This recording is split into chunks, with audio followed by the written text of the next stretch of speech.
মমতা ব্যানার্জির বাংলাদেশের অনেক কিছু পছন্দ। রাজ্য তোমার বাপের নাকি?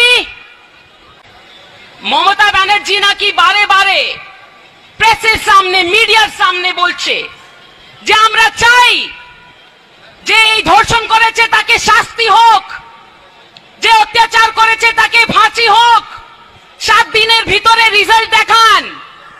কিন্তু আপনারা জানেন যে সুপ্রিম কোর্টে ওনাদের আইনজীবীরা কি বলছে? কপিল সিব্বল কি বলছে? তিনি বলছেন যে 30 তারিখ অবধি মামলাটা পিছিয়ে দিন, আমরা 30 তারিখের পরে মামলা করব। যদি আপনার জাস্টিসের তাড়া আছে তাহলে আপনি কেন টাইম নিচ্ছেন? কেন? মুখটা কালো হয়ে গেছে আর জবাব নেই যে কেন টালা থানার ওসি সমস্ত জিনিসকে ধামাচাপা দেওয়ার চেষ্টা করলো। আর তারপরে একজন মহিলা হয়ে যে ডাক্তার মেয়েটি আজকে আমাদের মধ্যে নেই, তার মার জন্য বলছে আমি তো সেরকম কিছু বলিনি যে টাকা দিব। তার বাবা মিথ্যে বলছে, তার মা মিথ্যে বলছে। ওনার ভিডিও আছে যেখানে আপনারা সকলেই দেখেছেন। কি বলছেন তিনি? কি বলছিলেন তিনি? যে 25 লাখ তো আমরা দিতেই পারি। আরে ওনার তো অনেক কথা আমাদের জানা আছে। যখনই ধর্ষণ হয় উনি বলেন যে যদি বৃদ্ধ মহিলার ধর্ষণ হয়েছে 10,000 টাকা দিব, যদি মেয়ের হয়েছে 25,000 টাকা দিব। আর তারপরে বাচ্চাদের যখন ধর্ষণ হয় তিনি বলেন লাভ অ্যাফেয়ার। এসব লাভ অ্যাফেয়ার ছিল।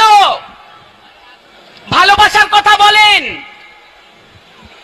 আমরা এখানে দাবি তো রাখছি যে মমতার পদত্যাগ, কিন্তু এই তৃণমূল এত লজ্জা হারিয়ে দিয়েছে তারা সহজে এই চেয়ার ছাড়বে না। তাদেরকে ধাক্কা মেরে, লাত মেরে সরিয়ে দিতে হবে, আর সেটা আপনারা চড়াতে পারবেন।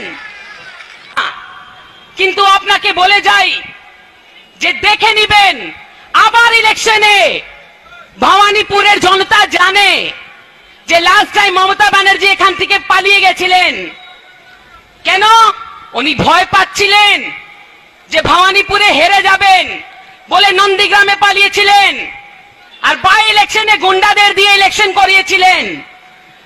আবার আমি বলে যাই, আমাদের পার্টি ডিসাইড করবে এখানে কে লড়বে, কিন্তু মমতাকে ললকার দিতে যাই যে যদি আপনার দম থাকে একটা জায়গায় লড়বেন, 2টো সিটে লড়বেন না। আপনার কত ক্ষমতা সেটা আমরাও দেখতে চাই। একটা গানের 2টো লাইন মনে পড়ছে আমার পিছনে, মানে যখন আমি বলবো তার সঙ্গে রিপিট করবেন। রাজ্য তোমার বাপের নাকি? রাজ্য তোমার বাপের নাকি? করছো ছলা খলা, কিছু বললে টিপে ধরছো জনগণের গলা।